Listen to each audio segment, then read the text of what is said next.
Maximus charged in, eyes blazing, and glared all around, snatched little Felix's lunch, and threw it on the ground. Hot spaghetti splattered, juice sprayed his face. Gasps of horror echoed around the place. Felix froze, his face burning bright red, sauce dripping from his hair, his eyes full of dread. Maximus just cackled, cruel and wild, as Felix sat, a scorched and humiliated child.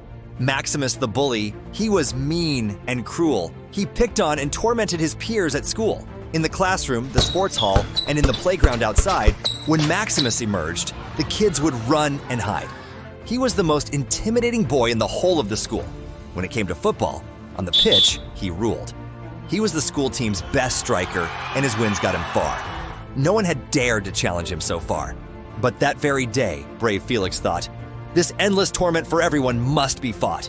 He bravely gathered his friends all around, and they made a shrewd plan together in the playground. They decided the best way to catch Maximus out wasn't to fight back, to scream or shout. Felix whispered to his friends in each of their ears, "We'll face him all right, but not with fear." They started a game of football. They whizzed through the air. From the classroom window, Maximus started to glare. He stomped on over, scowling hard. "What's this game?" he bellowed. "I run this yard." "Hey losers, what are you doing? I didn't say you could play. Games can only happen if they happen my way." To Maximus's horror, the others all shouted out loud, "Maximus, we're so glad you're joining the crowd. Come and show us how you dominate at football. You're such a cool player to have in the school." His face looked enraged. Maximus was mad. They weren't meant to be delighted. They were meant to be sad. He seized the nearest ball and kicked it hard. It whizzed like a bullet across the yard. Who would it hit?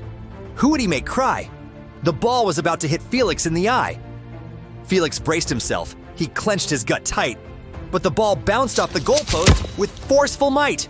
It hurtled back through the air and smacked so hard right into Maximus's nose. Blood sprayed all around the yard. "You've broken my nose," Maximus cried. He scowled through his tears and hurtled inside. The football coach found him and with a somber face, told him, "You're off the team. You've lost your place. Your bullying is ruining the team spirit for all. We don't accept this behavior in our school." His brute strength and cruelty lost him what he valued most. Without his spot on the team, he could no longer boast. His status as the greatest would rapidly decline. His own actions had lost him the chance to shine. That night, at the hospital, he stared at his phone.